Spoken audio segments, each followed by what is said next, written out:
And I hadn't heard that out loud. Picosin, yes. It's okay.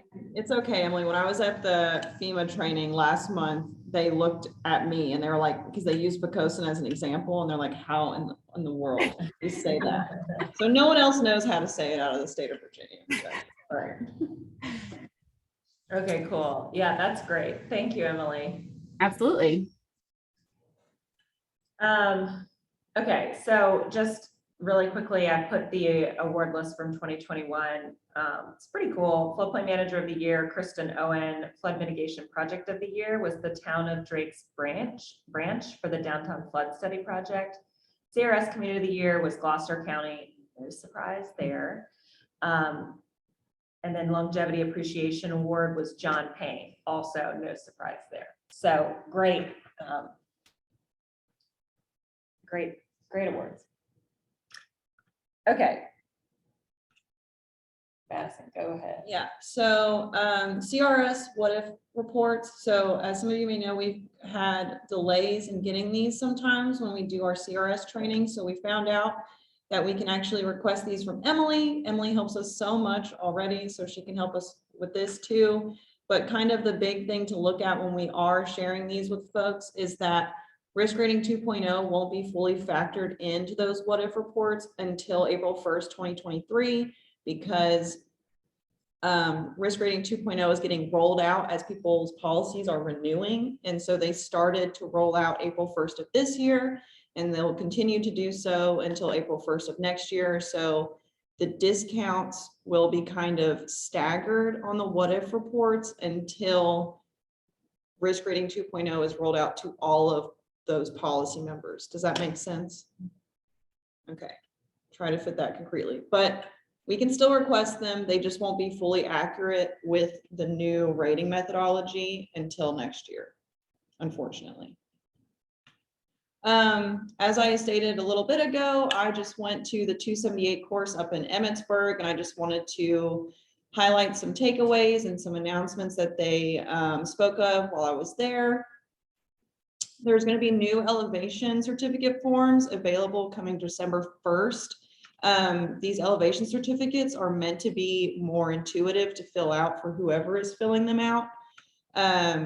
There will be no grace period between old and new forms. So it's really, really important that whoever is filling out these forms for you all in your communities, that you're telling them that they have to automatically switch over to these new elevation certificate forms coming December 1st. They're meant to come out on that day. I asked them if they know absolutely if it's going to come out December 1st with there being no grace period. And they said there could be a delay, but they're not anticipating one. So normal FEMA answer. We've also learned that providing elevation certificates to insurance agents has reduced premiums for folks 70 to 80% of the time. So with Risk Rating 2.0, homeowners no longer have to provide an elevation certificate to their insurance agent. But what the ISOs up in Emmitsburg have found is that when folks do provide their ECs, their rates do go down. We're not exactly sure why, but we would just recommend telling members of your community if they're hoping to reduce their rate a little bit, that providing their EC could help. So those were like the two big takeaways, obviously mainly about elevation certificates. We wanted to go over the finalized CRS activity training video survey results. So if you all recall, we sent a survey around about 2 months ago to kind of gauge y'all's interest in what videos you all wanted us to highlight certain CRS activities on, and kind of go more in depth on those, on how you all can receive credit on it. Just to kind of review the top answers after we closed that poll in the 300 series, we had elevation certificates and outreach projects. In the 400 series, there was flood hazard mapping and stormwater management. We took out activity 430 in particular to highlight the higher regulatory standards, and the two top votes in that area was coastal A zones and special flood related hazards regulation. And then in the 500 series, people highlighted floodplain management planning as well as flood protection. So as you can see here, we kind of bolded the 3 that we think we'll be focusing on for those videos, but we're going to be doing just 2 this upcoming year. So MC is about to launch the next question of the poll. We kind of want to see which ones out of the 3 that are bolded, 330 outreach projects, 450 stormwater management, and 530 flood protection, out of those 3, which 2 do you all want us to focus on for those videos? For the folks in the room, please feel free to provide your feedback as well, or if anyone has specific comments, put it in the chat too. And just to offer a little bit of clarity as to why we selected these, for elevation certificates, we will have, we can bring an expert into the CRS Workgroup to present on that by itself. You know, that will be a singular presentation, and we'll be sure that we can get somebody who's really good and will be able to answer a lot of questions. We'll do that surrounding the release of the new EC. So that check, you know, we'll do that. Outreach projects, I think this is a really good one because we do have some CRS communities that are not receiving the maximum credits for this activity in Virginia. And that really, you know, probably shouldn't happen because it's, you know, in theory, easy, right? And FEMA will send you materials. You don't even have to pay for them. So we're going to focus on that one. And we do have we'd like to focus on that as one of the 3 because we have good tracking materials and templates that the CRS Workgroup and Wetlands Watch have developed to reduce the burden of time management and documentation for this credit activity. If I can add one thing about outreach real quick. Yeah. I'm really excited to see you guys focusing on this one because yes, there've been a lot of changes on how we can get more dense credit with less in-person activities to really free up the community's time. And if you max out your annual outreach project credit and your flood response project credit, you can get half a class worth of credit without a PPI. Definitely worth it for half a class. Yeah, absolutely. Thank you, Emily. And I just wanted to very quickly note that there were some people who couldn't get into the Zoom room. And so I just sent out another link. I got like 5 emails. There to go, somebody else. I don't know why that is. Okay. So great. I'm glad for that kind of extra assurity coming from ISO.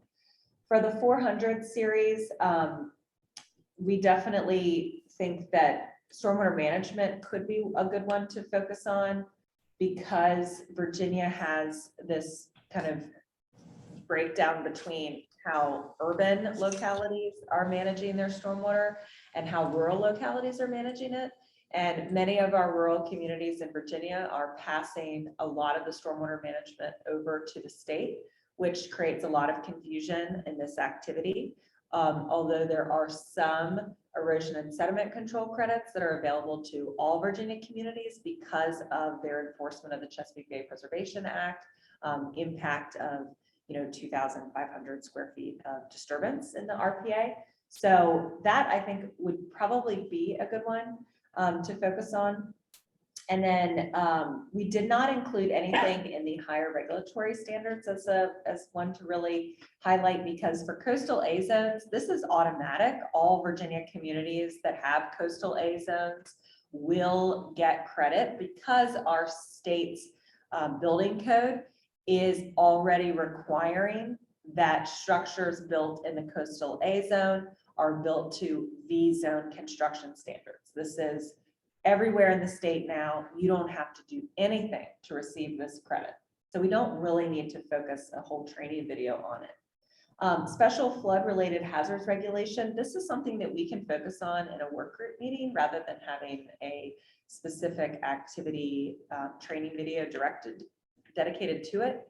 Or we can revisit that in hopefully next year if we're able to receive resources to do these training videos again. That could be another focus.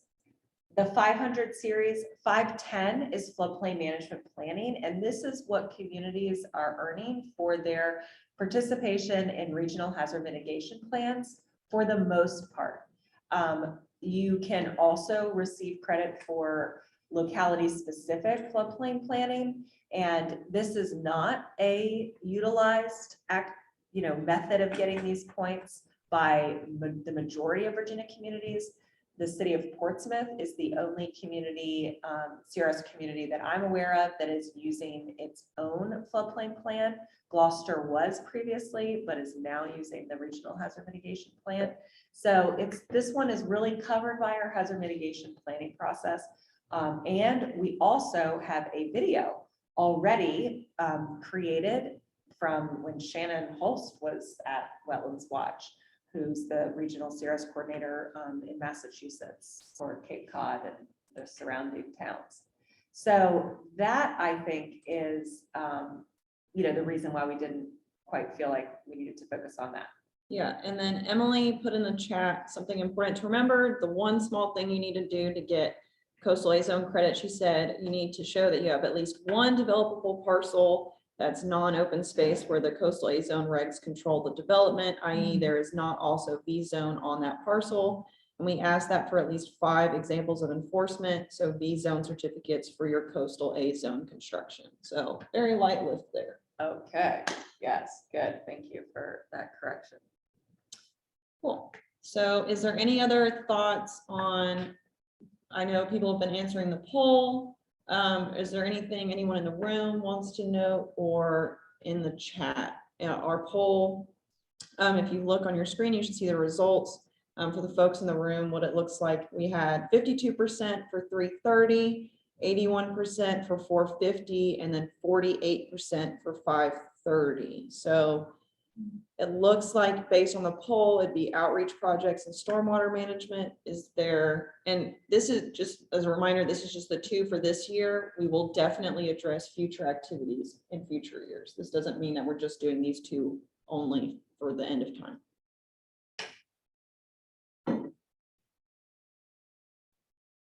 Okay, great. Thank you all for answering that poll.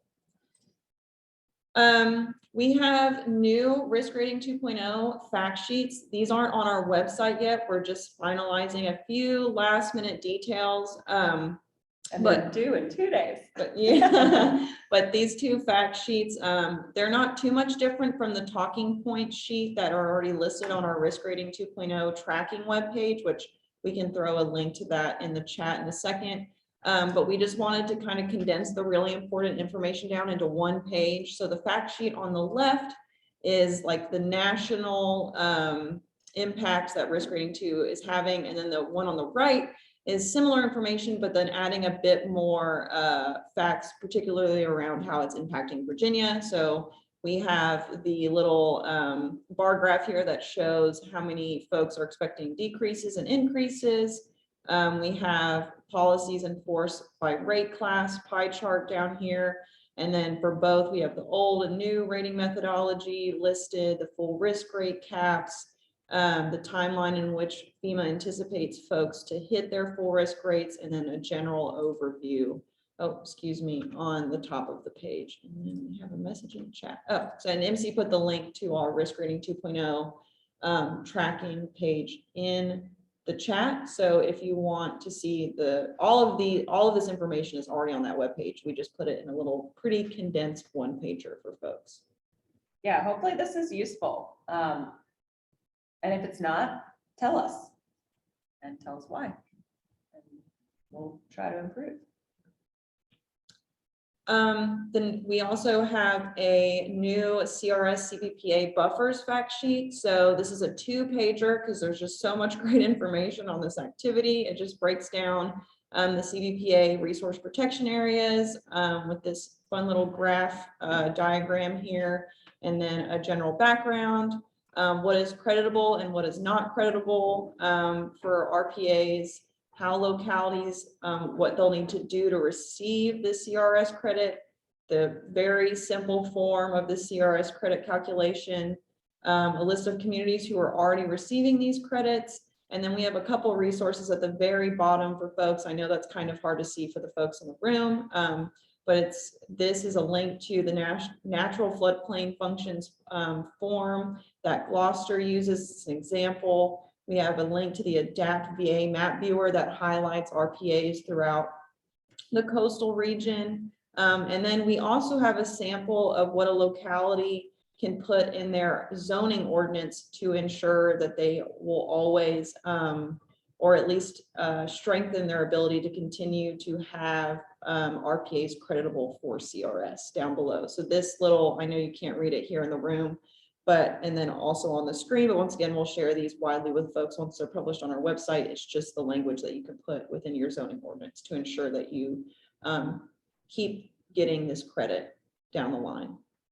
Is there anything else on these, MC? Nope, that's it. Cool.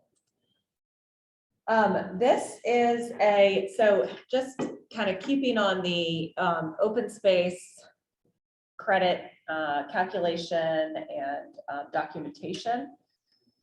Stafford County is receiving CRS points for their RPAs and their tidal wetlands, and John Saunders is working with them.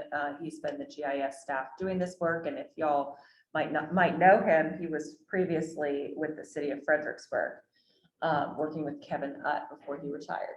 So this is a really good resource. We put it on the coastal VA CRS Workgroup website under the CRS info and I think the 420 tab. This is for GIS staff. It basically says exactly what you need to do using words like clip and merge and all those fancy GIS terms, and it's very comprehensive. We have a couple other examples, sort of GIS flow charts or flows and steps that have been created by our organization and some of our partners. This one is pretty darn good, and I would say that if you're interested in earning CRS open space credits in a really comprehensive way, obviously reach out to us and we can help make sure you have all the resources in place. Stafford County used our CRS open space credit kind of document that we've created to help locality staff run through how it works. Ashland also did. They used our Wetlands Watch documentation and they were able to walk through and do it on their own without having us contracted in, which is pretty great for them, and definitely was our intention of creating that resource. So pretty excited that it was usable and helpful, and even more excited to share the result of the points, obviously, but then this background document that actually walks you through step by step.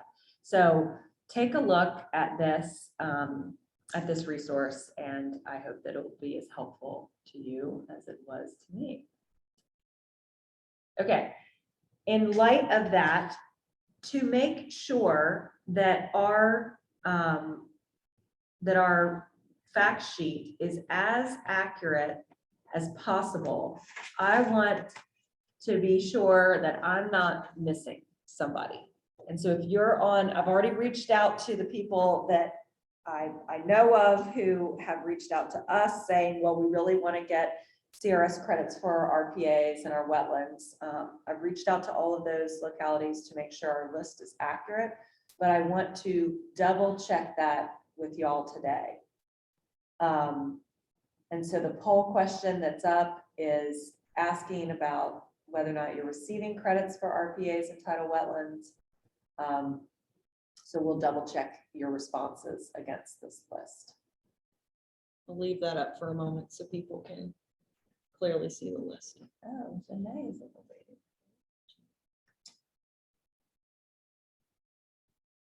Did anybody have any questions about the fact sheets or what MC just went over with the Stafford County stuff while we're letting people answer the poll? And Janae just joined us, and I hope, Janae, I'm not going to put you on the spot now, but during the report out, if you could share a little bit about what we've been emailing about, if that's permissible, on your end, I think that would be incredibly instructive for the group. Okay. Okay, thank you. All right, let's keep rolling. You want to talk about this or you want me to? If you can cover it. Okay, so upcoming funding opportunities. I'm sure this isn't super new news for the folks in this call, but we just want to make sure that everyone does know is that there is an insane amount of federal grant dollars coming through a couple of different pipelines, and we just want to make sure that you all know about it. Wetlands Watch will draft a list of that funding that's coming down within the next year or so. What the ones we wanted to highlight in this meeting are from NIFWIF, the National Coastal Resilience Fund. It's going to have an unprecedented amount of funding available next year. Land acquisition projects are going to now be eligible for funding. They previously were not eligible for funding, so that's why we wanted to specifically point that out for communities who are interested in doing land acquisition. That's obviously credible through the CRS. The cycle opens again for this fund in spring 2023. They typically post the RFP in February. And once that gets released, we will send it out to this group. And then if I'm not remembering incorrectly, I believe the proposals are usually due somewhere around the end of April, beginning of May. So you have a little bit of time. And then I saw someone had raised their hand. Do you have a question about the funding? It's Rod, I'm sure it's another example. Hey Rod, go ahead. Hey, gang. Thanks for allowing me to participate. Rod Scott with the Flood Mitigation Industry Association. Had a great discussion yesterday with DCR about the new Resilience Revolving Loan Program. Staff, they're going to organize a virtual meeting between our industry and the finance authority, which is actually, you all have a very unique revolving loan compared to the other states, where your finance authority is going to actually administer the low interest long-term loans for multi-hazard mitigation. And so they were very excited. They were not aware of the first announcement from FEMA of the program. The NOFO for the what we call the capitalization grants, which enables a state to get about $1 million to actually set up their program with their full-time equivalents, and then work with the taxing authorities to get the actual local loan program established, so that the taxing authority of Norfolk could actually bring down that money, ultimately the loan money, which will, so it's two things. One is the capitalization grant for the state to get the program set up. The other is the low interest long-term revolving loan funds, which there's only 3 states that got their legislation done in 22, Virginia, Maryland, and Louisiana. And so they will be the only states, unless New Jersey gets theirs done before the new year, because their fall legislature is introducing it right now. So nonetheless, it'll be just over $100 million this first year for loans, revolving loans, 1% interest. And those are available for flood, wind, fire, and earthquake mitigation. And I know that Norfolk has a special interest this year to try and match their Corps of Engineers 1,000 home funding for elevations, which is a mega project. So it's really exciting, and we're still kind of hanging around in the wings, trying to assist the state any way we can.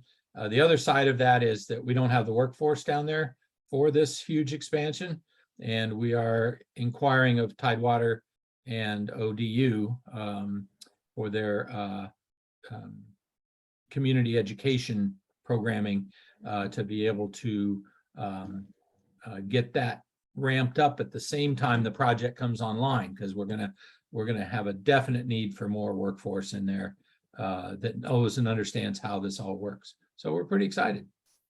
Yeah, thank you, Rod. Can you just back up a tick and talk about why this resource is available, its connection to the Storm Act, and the work that we did to make sure that the revolving loan fund, which is a separate-ish, legislative push, is now related to the federal investment in structural mitigation at the local level. I think a little bit of background might be helpful for folks. Yeah, so number one problem with getting, Hampton Roads, our industry estimates, has 20,000 pre-firm buildings in flood zones, and those are not going to be viable buildings 20 years from now because of insurance and risk and flooding.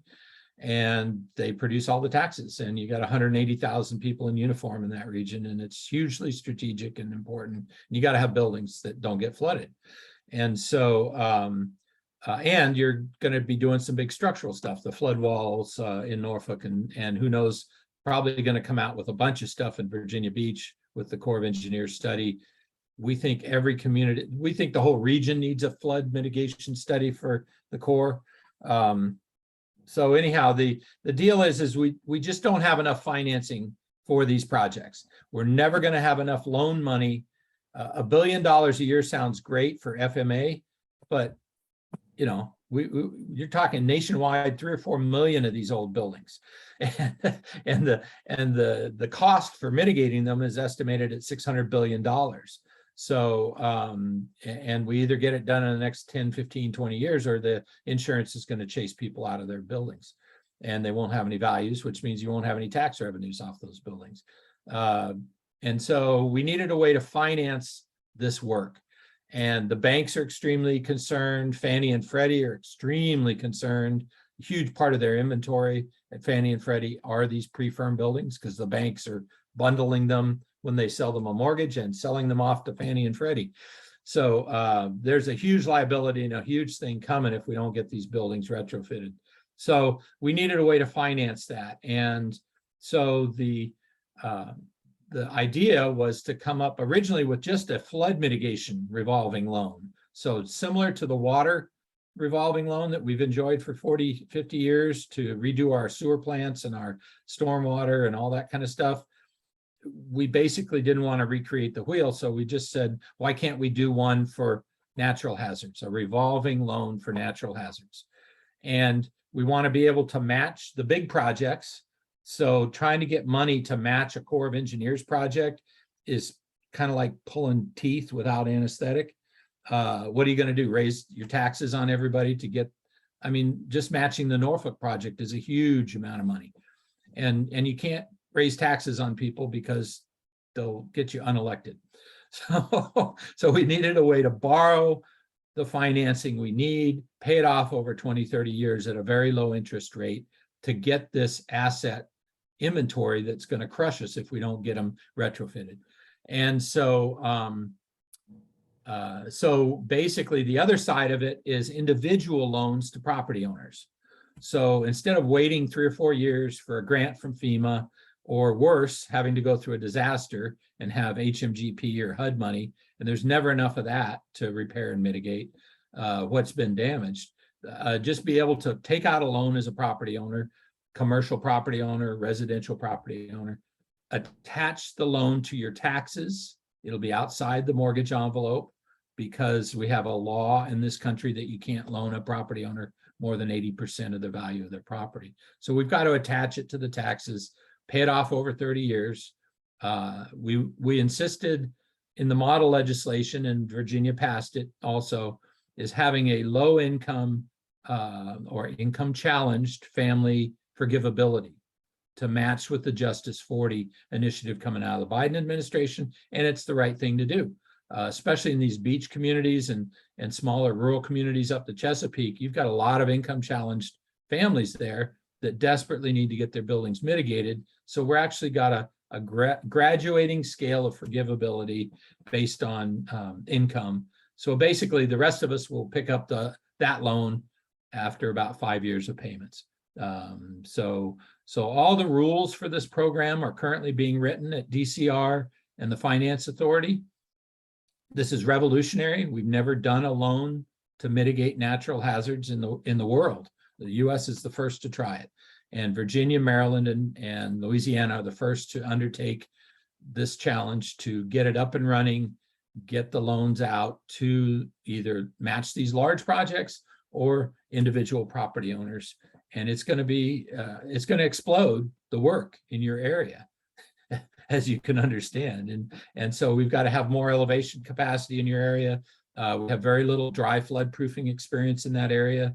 We don't have any certification for people that bolt those things onto the doorways and the dry flood proofing attachments that go onto doorways and things. So we really need a national certification for that. And we hope to pilot that in Hampton Roads and in Louisiana simultaneously, because that's where 2 of the big projects are really starting to roll out. Ambitious. Yes. Well, thanks, Rod. That's helpful. And to Will's question in the chat, is it the same loan fund?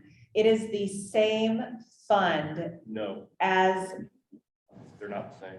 it's written in the same legislation.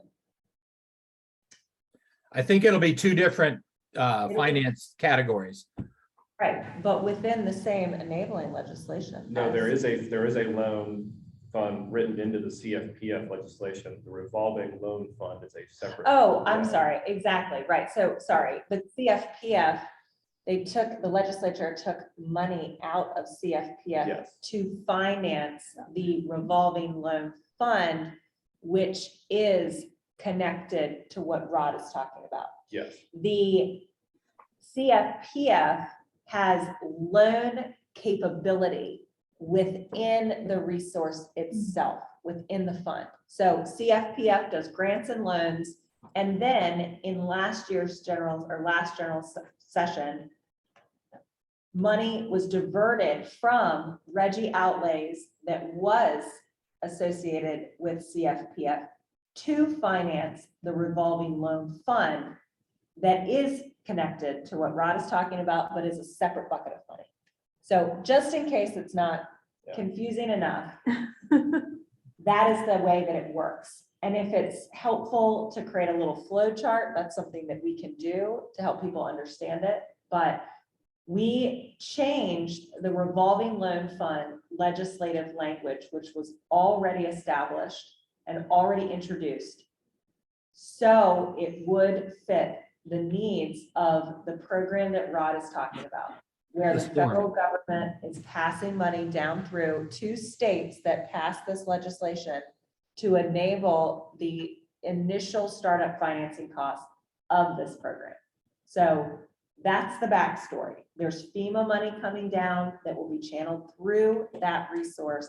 And unfortunately, but also fortunately, it is a little bit murky in terms of, everybody's understanding of it, because they're 2 kind of separate little funds happening at the same time.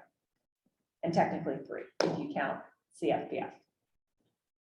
Okay. All right. Thank you, Rod. Thank you so much, you all. Looking forward to working down in there the next 20 years. That's great. And if anybody has any specific questions, feel free to follow up with us at any point. Yep. And we're going to talk about CFPF a little bit more in a upcoming slide. I think it's the next one. I think it's the next one. So thank you, Rod. If you don't want to be the highlight of our screens, you can lower your hand, but if you want everyone to keep seeing you. Okay, I think MC did it for you. I got Thank you. Thanks, Rod. Okay, next one is a new fund. So the Virginia Outdoors Foundation has partnered with Wetlands Watch to create a new coastal resilience and trees fund. The fund will be available for coastal zone localities and organizations. The grant manual will be released by the end of this year for folks to peruse through, and applications will open for submittal early in 2023. So we're going to make sure that the grant manual is open and out there for at least 2 months before we start accepting applications. So if anyone has any questions, we'll do webinars. Because I've had to go through so many grant manuals myself, I have written this grant manual to only be a whopping 6 pages. The whole reason that this fund exists is so that it is a easier lift on localities to access and for organizations to access. The primary goal of this fund is to serve quite literally as a buffer fund. It's going to fund projects and capacity building needs that other funds within the state do not typically fund.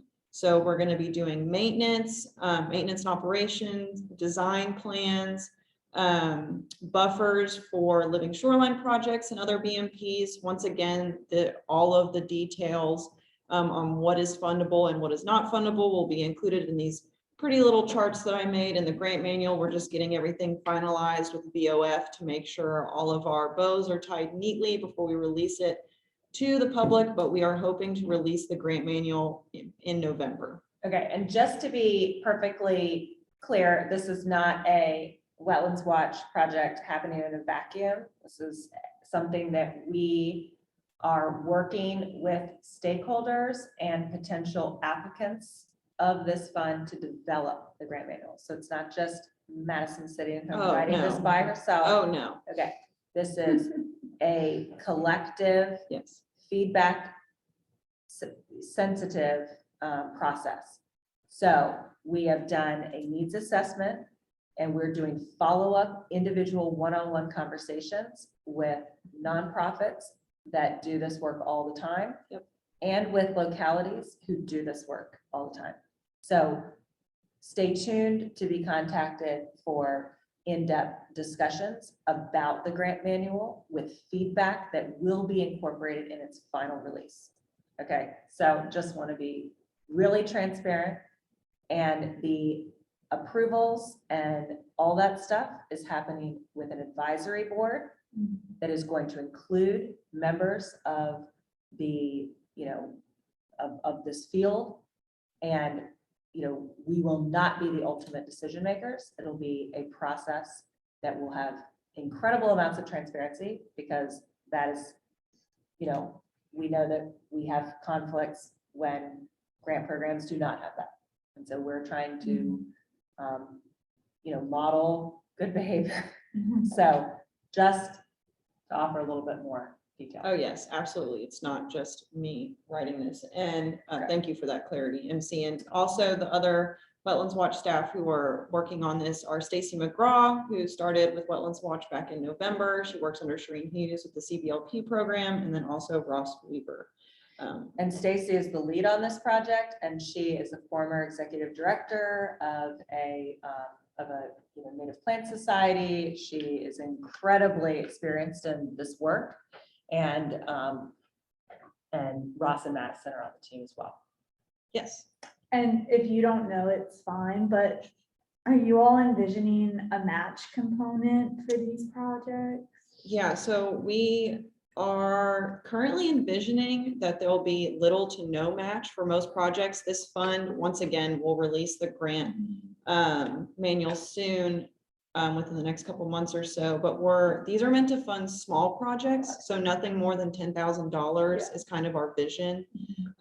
So it'll be little to no match for most projects. And you can use the resource estimate. Yeah, but it will be a reimbursable program, Got it. but yeah. funds can be requested upfront. And we have not decided if it will be reimbursable. In fact, that's something that we're going to talk to BOF about, and feedback that we heard just yesterday from people in this field said reimbursable can be a killer.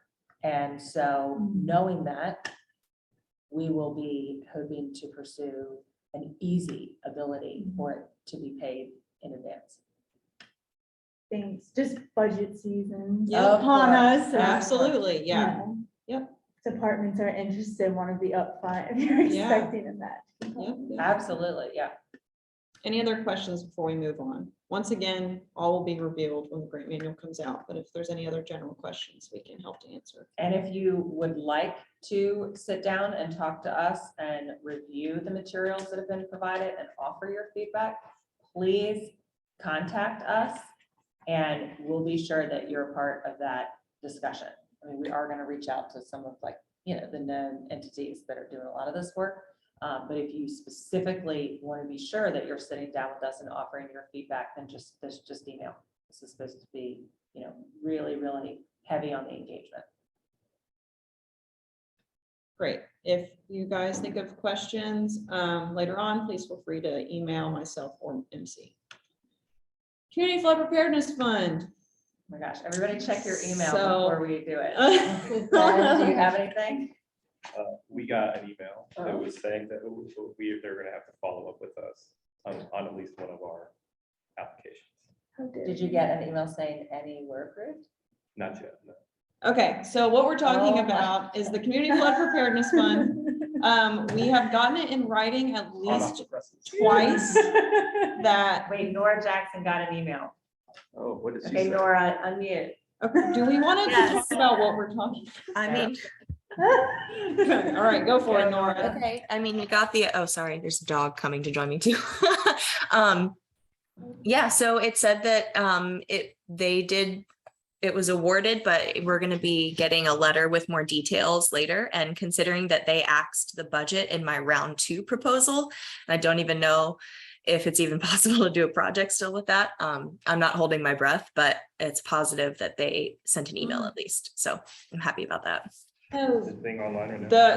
I just looked, since you Wow, got an great, email, the Nora. list of all of the awards have been noted on DCR's website, so that had to have happened literally during this During this meeting. So I meeting. just put the link in the chat. It looks, so I'll run through, let me do, well, No, should I just share the put it in screen? chat. That's So I okay. put it in the chat. It looks like, let me just do a quick count. 1, 2, 3, 4, 5, 6, 7, 8, 9, 10, 11, 12, 13, 14, 15, 16, 17, 18, 19, 20, 21, 22, 23, 24, 25, 26, 27 projects were funded, which is the most that has been Yeah. funded thus far from a single grant round.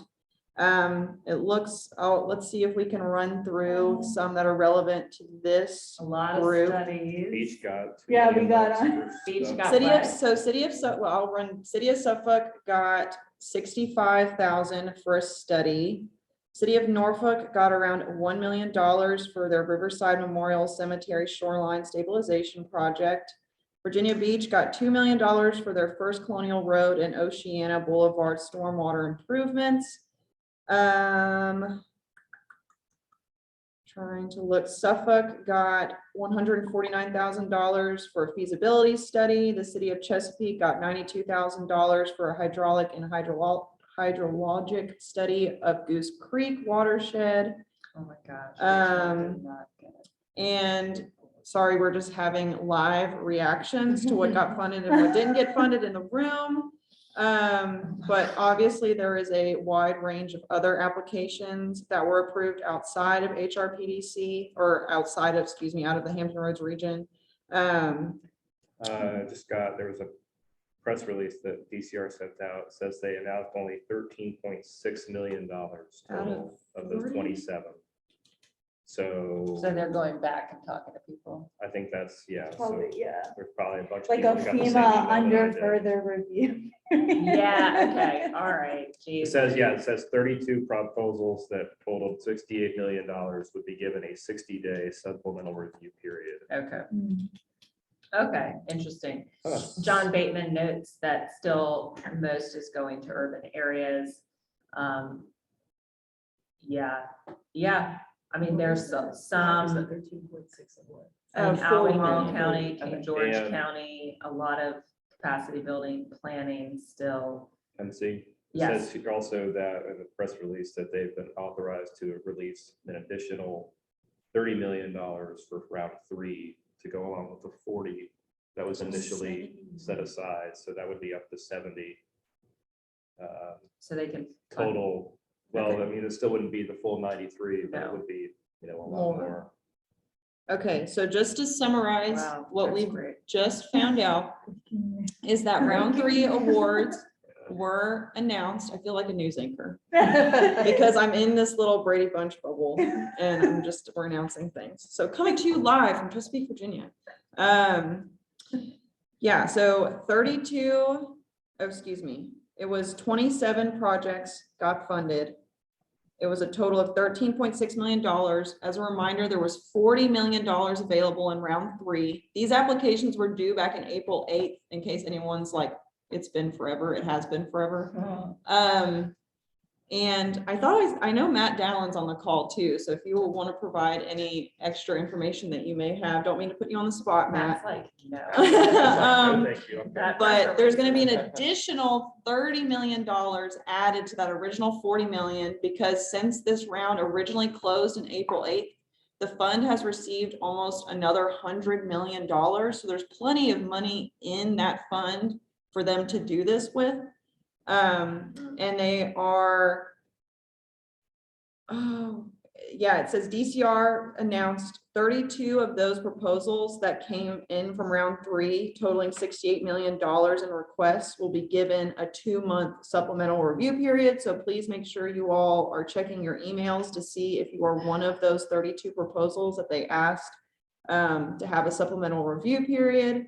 The statement that was released says the impacts of flooding are felt across the Commonwealth, and Governor Youngkin has ensured that resiliency and flood mitigation efforts are priority for this administration, said Travis Foils, Virginia's Acting Secretary of Natural and Historic Resources and Chief Resilience Officer. So I guess they announced that he is officially the CRO. Say it again. They did. They Travis said that Boyle? attack me. Travis Foils, Acting Secretary of Natural and Historic Resources and Chief Resilience Officer. So the live reaction to that is that we have gone without a CRO since this administration came in to Virginia, and the CRO has really important functions for a number of different reasons. And so live reaction is that Travis Foils has now officially been named the CRO.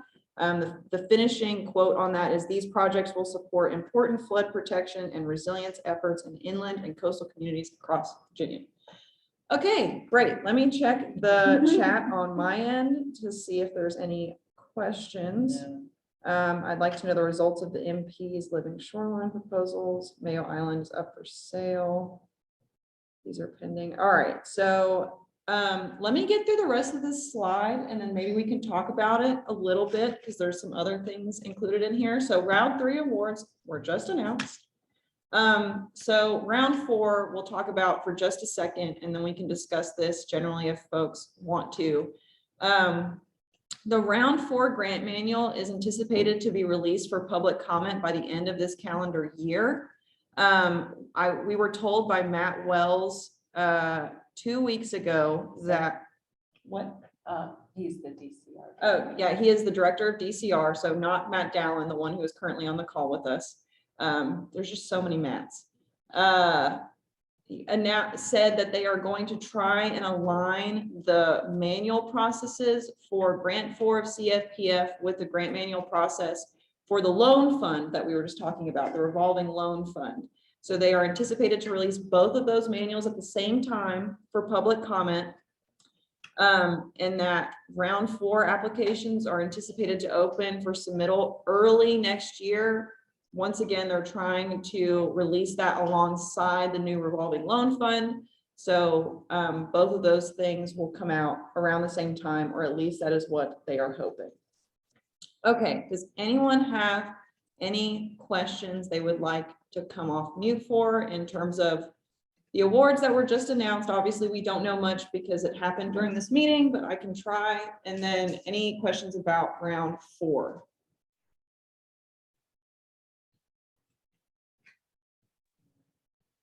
This is John Bateman. Do we expect round 4 is going to be pretty competitive, because it could potentially be the last round?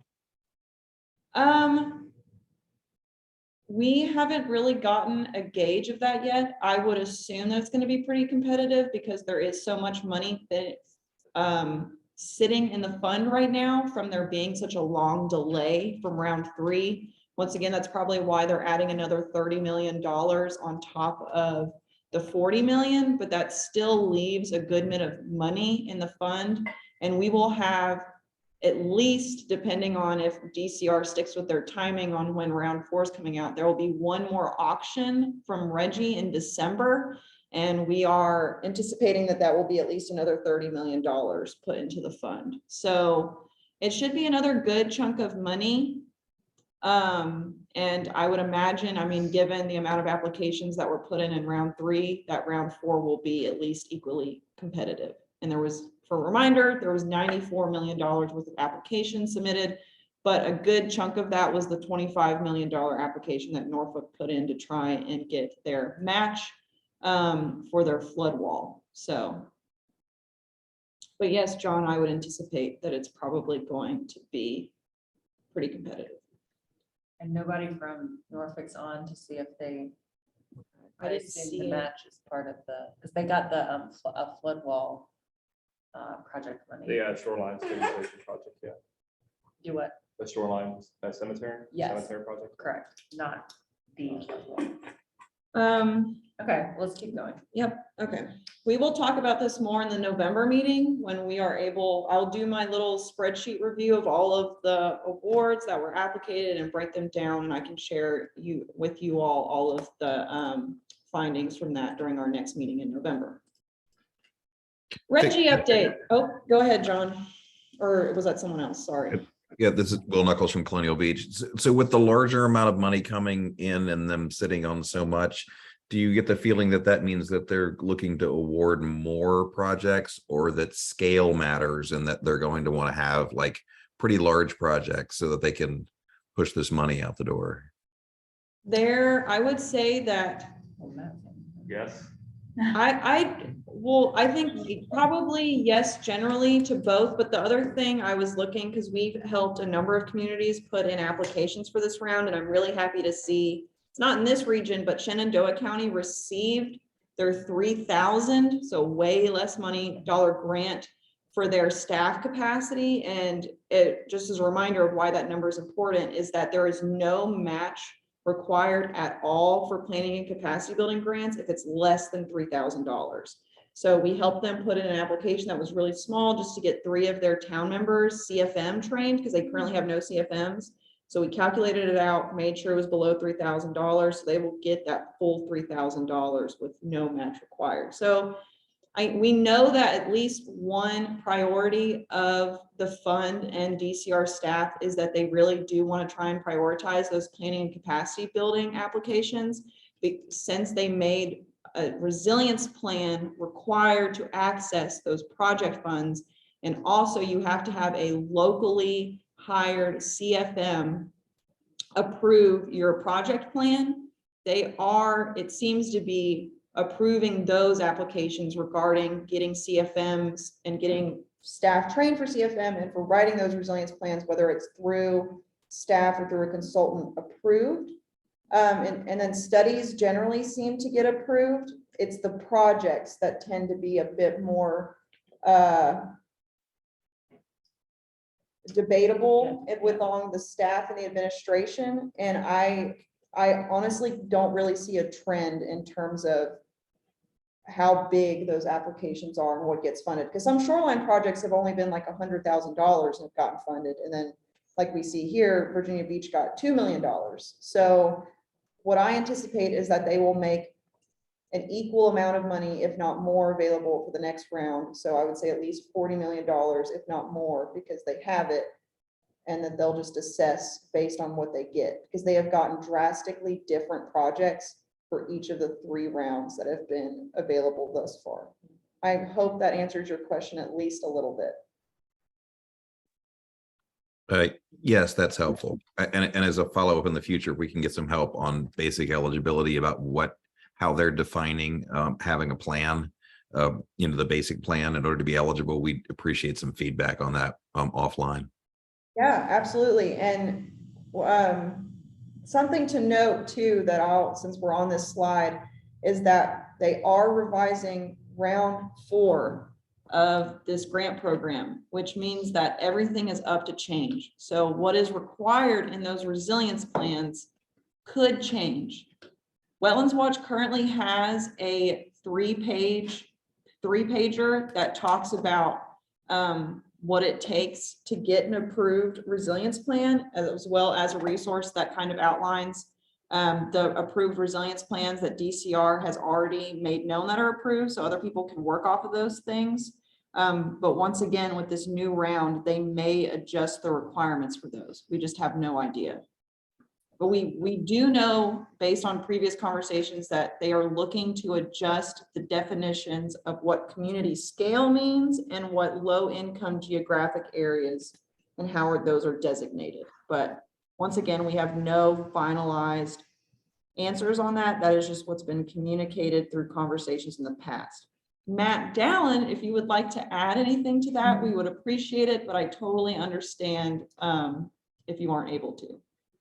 If you're still on the call. I'm here. Hi, Madison. Hi, everyone. I don't have any comment or any additional information. That is handled by a totally separate group within DCR. Totally. But thank you, Matt, so much. So we'll keep moving. But thank you all for your questions. Madison will put the document in the chat for you, John.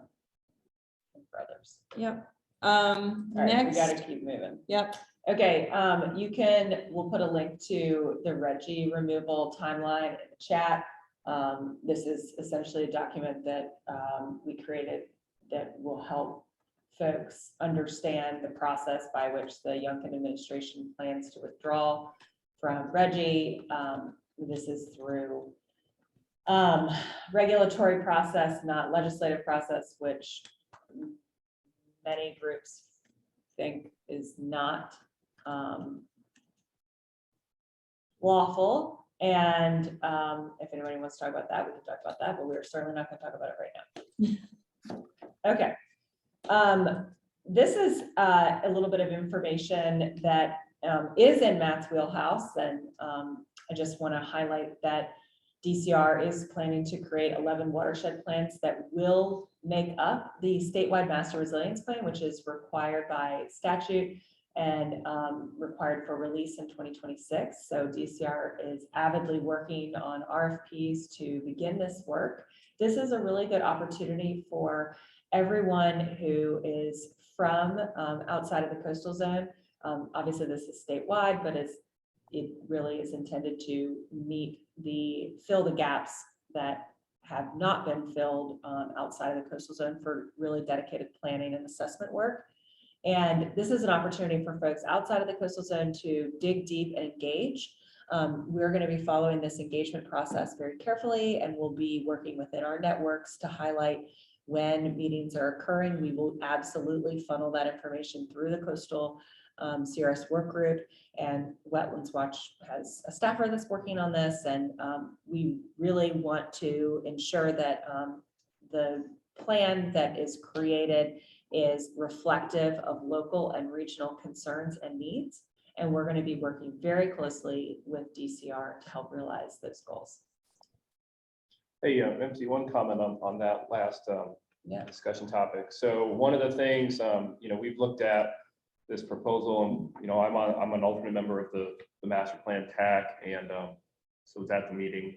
And I would suggest for the localities that are more involved with the staff that are more involved with the actual use of these plans and actually implementing these types of projects and using these tools to think about and provide some comment on, and feedback to the state on exactly what kind of analysis and other products would actually be helpful. Most of the projects that we're talking about are all going to be implemented at the local level. And so for a state plan to be a useful exercise, the work that's going into it should support the local implementation of these projects, I think. And I think we already have some concerns with the methodology that was described at the TAC meeting in terms of kind of just the watershed scale.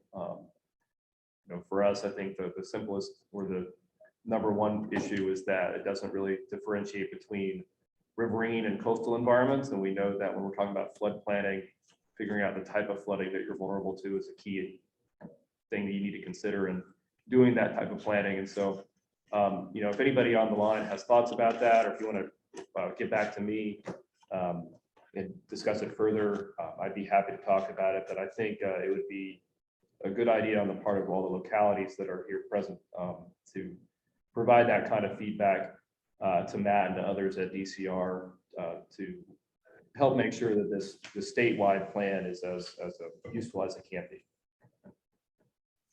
Yeah, thank you, Ben. That's excellent feedback. Matt's got his hand. Oh, he's clapping. I can't. Oh, and he's got his hand up. Go ahead, Matt. Can't figure out which emotion to click. To that point, been at the tech meeting, the director announced that we will be soliciting public comment through regulatory town hall for the framework, master plan phase 1, as well as input for phase 2. And so the schedule for that should be soon. And once it is made available for public comment, that's one way to provide comments. But if you have any other comments, feel free to send them to myself or to our email for kind of general, which is flood.resilience@dcr.virginia.gov, and I'll put that in the chat. Awesome. More raised hands. Will, is your hand newly raised? Go for it. Oh, that's new. Yeah. Okay. I just wondered if you could give just a quick answer as to why watersheds, which is typically an ecological way of viewing it things, whereas planning is a governmental jurisdictional exercise. So there seems to be, we run into this mismatch all the time in other topic areas. So I'm wondering why that mismatch is being replicated here when we're talking about resilience. I think if Matt is able to answer that, it might be the answer that he was directed to do it that way. I'm not Yeah, so Bill, I understand the question. I've had similar questions, but that's how it's spelled out in code right now, is that it's a requirement that it must be a watershed based approach for the statewide flood protection master plan. Could it be split between the kind of data analysis on the watershed based, especially for the riverine, and then planning using more of our political subdivisions and PDCs or other regional planning entities that exist? I think that's something that still could be determined and still getting worked out for how these plans will actually come out and be presented and implemented. Thanks.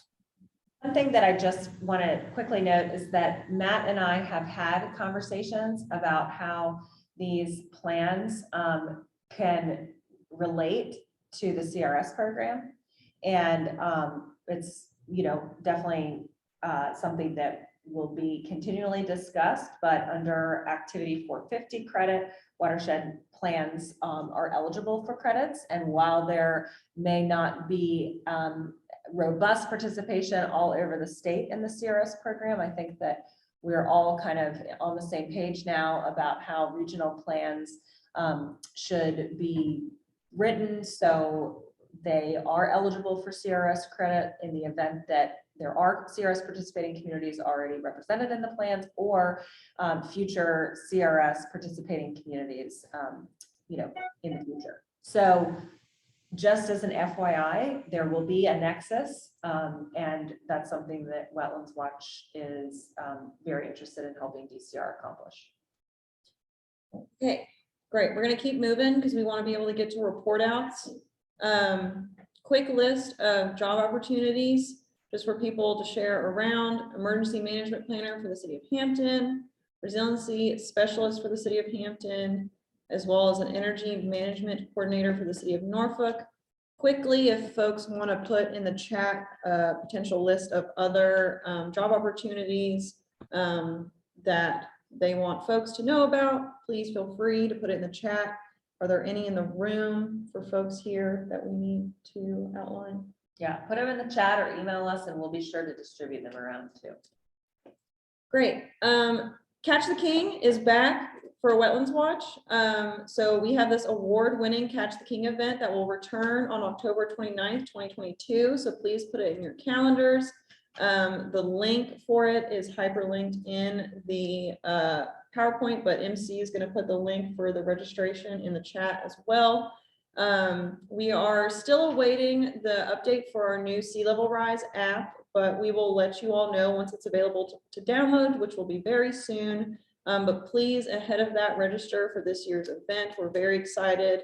We're going to have amazing t-shirts that's going to have this little cool Elvis dude on it. So if you want access to that t-shirt, please register for the event. And this is a really fun event. And if folks don't have a group that they map with, then let us know and we can try to help you connect with people. And yes, please do. John asked if he should promote this in the Northern Neck. Yes, please promote it. It is statewide. You actually don't even need to be in Virginia to participate. Yeah. So please, this app is available everywhere. So please tell your family, friends, whether they're in the Hampton Roads area or not, about this. And we can, John, we can put you in touch with Gabby Kinney, who's in charge of this whole event and the phone app. And she can give you some materials that you can have available wherever you see fit. We have yard signs, all sorts of materials. Great. So we'll get you connected, John. I'll connect y'all after the meeting ends. Okay, we don't really have that much time to talk about this because we want to do report outs. We can talk about it at another time.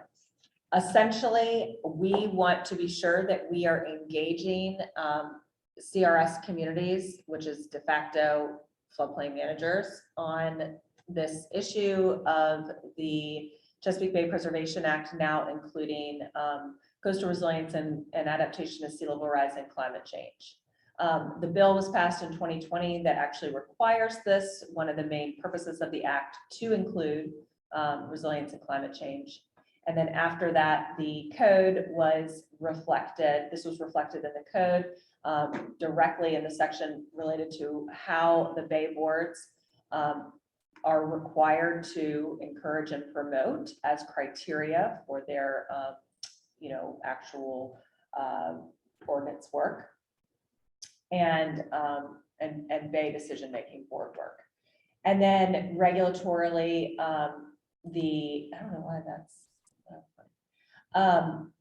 in the regulations now, the climate change resilience and adaptation criteria has officially been incorporated. This all happened over the course of the last 2 years. Now, what is new is that we now have a guidance document that was created through a work group that was comprised of VIMS, staff, researchers, faculty, Virginia Coastal Policy Center, and DEQ. They developed guidance. This was an initiative funded by the Coastal Zone Management Program to actually create this guidance document. It was released on September 2022. I think Madison's putting stuff in the chat. And this is important because there is an informal, so a non-town hall, non-official APA comment period that is closing on October 6th, so pretty darn fast. And the way that you submit comments is through email to this woman, Stephanie here. So this is important because essentially the guidance has a lot of references to FEMA minimum standards and local floodplain management standards. The regulation and the intention of the legislation was actually to help localities deal with impacts in the RPA associated with climate change adaptation and strategies that are not defined by current law. So things like alternative shoreline stabilization strategies, green infrastructure practices that are not, listed and known, right? So there's a lot of new technology coming out on how to reduce flooding and capture water along the shoreline. And we don't have definitions for all of them. And so this is a way to put some guardrails on what's possible and what happens. The guidance document was released, and I just want to very quickly highlight that it doesn't really address what the regulation said it was supposed to address. It addresses modifications in the RPA related to structural change. So we're a little bit confused about the guidance, and the reason why it is relevant for this group today is that it is speaking to floodplain management and adaptation strategies related to structural safety and flood mitigation. So this is a departure from what the regulation says to a degree. The regulation certainly does have some conditions related to FEMA and floodplain management, but the guidance is centrally focused on this. So really important for y'all to be aware of. So as I mentioned, this guidance is focused on how to make structures adaptive to risks rather than guidance on actual adaptive measures. And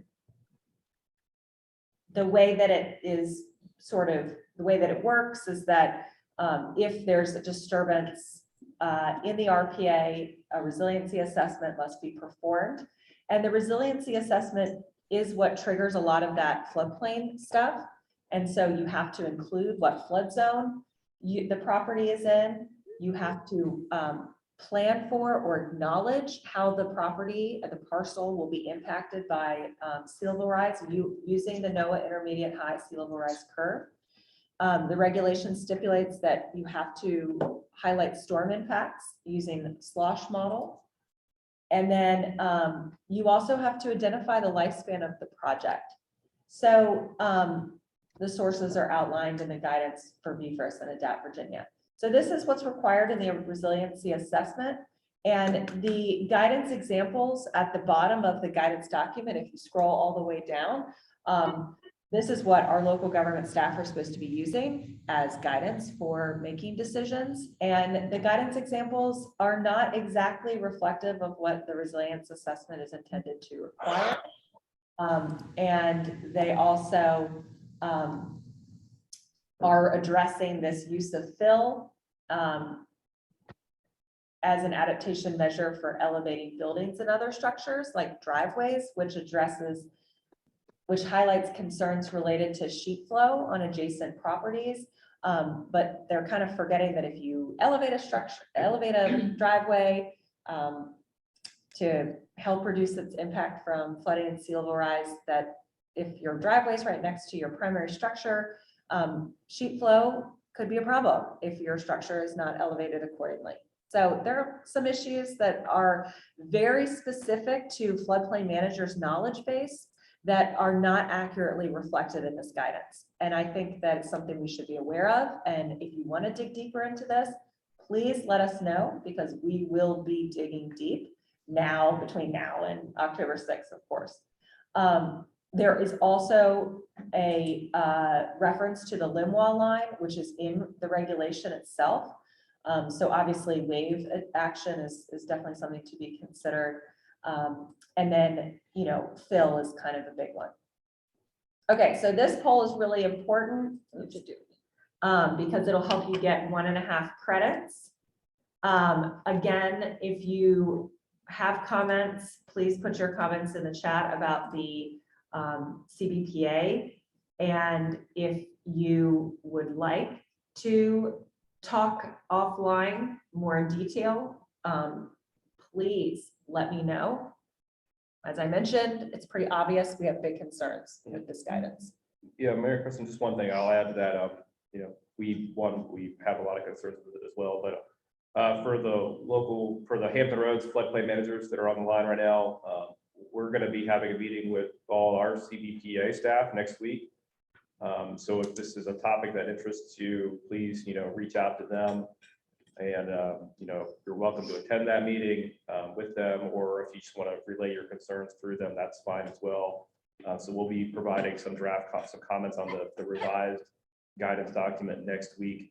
I think the biggest takeaway, and I think one of the biggest concerns with the regs and the guidance for floodplain managers is the potential impact on the counting of open space credit, right? That if you don't do it right, then you might lose some of those credits. And so there are some provisions in the regulations and the guidance that go into that in detail. I think they could be better explained in the guidance document. And so for this group, I think that's one thing that would be extremely helpful, is if, to have some feedback, and maybe from Emily as well, on exactly like how you can go about, if you can go about permitting adaptation measures in the RPA, and whether or not that would restrict the ability to use that for open space credit. Yep. So agreed. And John put in the chat, we need to find a way to engage meaningfully with our local program staff, the new regulations and guidance. Absolutely agree, John. we are hoping that after this guidance process is finalized, that we can help to provide resources to local staff on how to implement and use these regulations. Yeah, there's supposed to be some DCRs or DEQ, excuse me, sorry, Matt, it's supposed to be putting together some kind of model language and other kind of tools in addition to the guidance document. John, that's something that we can talk about with our other coastal PDC colleagues. If we come up with anything here in our conversations with our local CPPA folks, we'll be sure to relay those materials, whatever they might be, to you and to the others. So. Yes. And if you have concerns that you don't want to include in comment letters, call us and we'll include them in ours without attribution. We get that. Okay, I'm going to leave the poll up. All right, we have to do report outs because we have this room for 12 more minutes. So please feel free to unmute. I'm not going to call on people. Just go for it. I've got a few, Mary Carson. Yeah. So just in terms of what the HRPDC is up to right now, related that this group might be interested in, we are working and are getting real close to an update of our flood insurance rate calculator tool. We've tried to kind of take the risk rating 2.0 methodology and reverse engineer it and do some of the GIS analysis to inform the geographic rating factors that are a big part of that. And so we hope to have something up within the next couple of months. It's taken a while to kind of get that to, I'd say it's 80 to 90% done. Just got to wrap it up. We're still working on our resilient design standards. So if anybody out there, you're interested in these kind of higher regulatory standards, that's something that we're working on through our Coastal Resilience Committee. We anticipate our goal is to have another work group meeting for that, for our resiliency work group on October 23rd, I believe is the date. That would be the fourth Friday in October. If you're interested in those discussions and you are not already on our list, please shoot me an email or you can send something to Mary Carson and I'm sure she'll be able to forward it to me. And we can, everyone's welcome to that. It's not just restricted to Hampton Roads folks. And then we have our roadway flooding sensor project that's underway. 12 of those sensors have been installed. This is a pilot that we're doing for throughout the region. We have 8 more that are going to be going in the next week and a half or so. And so that's something that we'll be assessing kind of how that whole thing has worked out. But the goal is to have these sensors that are actually on the roads that are going to detect water on the road and then report that out to Waze, and then also to have a data feed that other people can access as well. So if you're interested in that. And then last thing for Hampton Roads people, we'll be sending out a request for updates on elevation certificates sometime in the next month. So Great. Be ready. Be ready. And maybe we can do a like joint EC post presentation. Yeah. Awesome. Cool. Also, come out next time, guys. The PDC is a nice place to be. Yeah. Everyone's welcome. Tom, it's so much closer for you than going to Newport News. I think he's a Zoomer now for life, which is okay. Totally understandable. The other folks, you other guys. Oh my God. Not so much. Any other, well, Virginia Beach is in the room. Did you have anything? Yeah, I to had a report quick thing. So Virginia Beach, Chesapeake, and Norfolk emergency managers have kind of tried to find a way to make the severe repetitive loss data process easier. And the main hurdle is just to figure out how the heck FEMA's doing it now. But we sent some requests last month through kind of a new process. And I don't know if Renee is on the call, but Chesapeake received their data, Virginia Beach, and I think Norfolk are still waiting. But we'll be sure to talk with Mary Carson and Wetlands Watch if the process is successful. From Chesapeake's data, they did receive 2022 data, but there are properties that should not be on there that have been mitigated that aren't. No surprise there. But just to keep everyone in the loop that they have revised the process and it seems to be moving okay. It's only taken a month, which is like light years, or very fast, not light years in FEMA world. So, yeah. Light speed. Yeah, light speed, that's what I was thinking about. That is great. Good. I know everybody will be eager. I know we were just talking about that last week too, so Yeah. I'm glad Chesapeake got theirs. Yeah. Great. Let us know for sure when you'll get your Yeah. access to yours as well. And Renee's not on at the moment, but we'll get in touch with her. Understood, Tom. Next time. I know, Tom, we're definitely not giving you a hard time. You get the pass. All right, folks online who has things to report out, just feel free to unmute. City of Norfolk is on.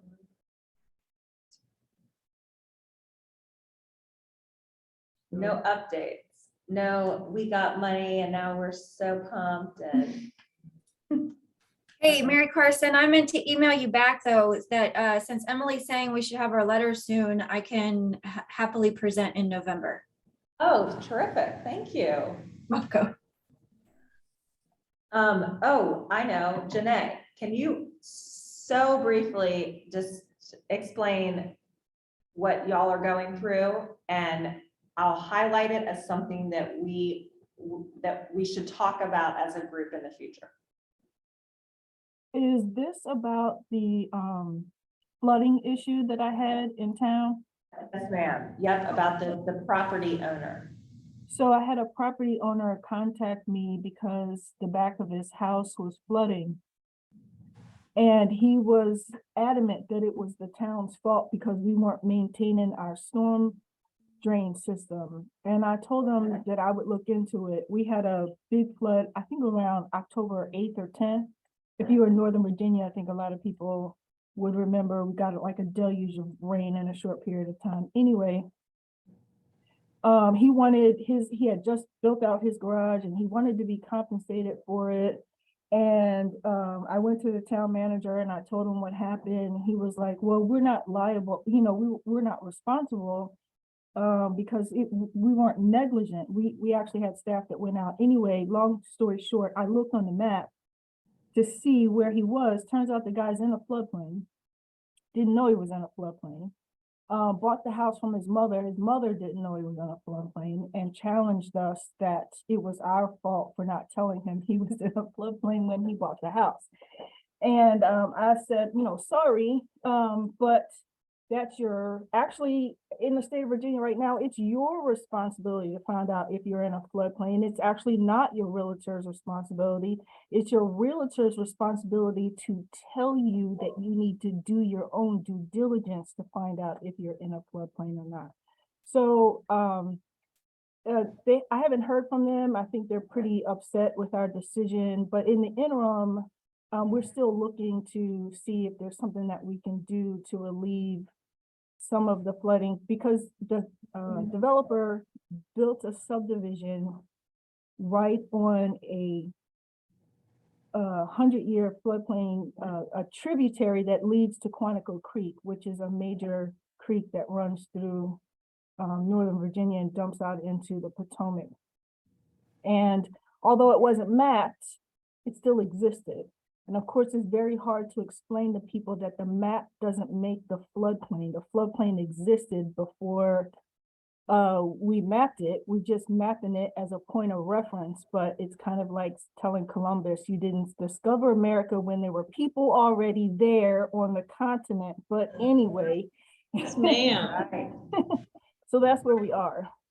Okay, cool. Yeah, and I think, the reason why I brought it up is the issue of the subdivision going in after his structure was built.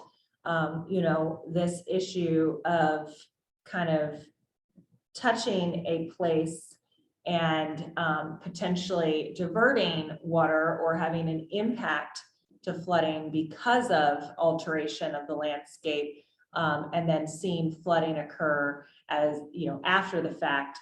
This is an issue that will continue to come up, and there will, the issue is ripe for legal challenge. And there's a similar case in Fairfax County where the county, and I could be misspeaking, I think it's Fairfax County, but a Northern Virginia community where the county made a modification to a floodplain to accommodate a new road. And that modification may or may not have caused flooding downstream. Someone's property was impacted, and the lawsuit that followed was a suit of negligence. And so I just, bring that up because, anytime we're making a change to a water body and flooding results, legal challenges could follow. And I see a comment from Elizabeth from BC Department. Okay, interesting. Okay. Elizabeth, if you want to reach out to me, I'll put my email address in the chat. Okay. We have to boogie because of this room reservation. If anybody has any questions, anything else, please let us know. The media recording will be posted online, and we'll do a follow-up email. Thank you all so much, and please join us here in Chesapeake in November at our next meeting. Yeah, we'll do something cool. We'll bring pumpkin spice something, at least to get some folks out here. Great. Thank you all. We're gonna go ahead and end the meeting, so please just email MC or I if there's anything else that y'all needed to chat about. And see you in November, if not before. Thank you. Thank you. Pumpkin coffee. Oh, yeah, pumpkin roll. Or is that called? Yeah.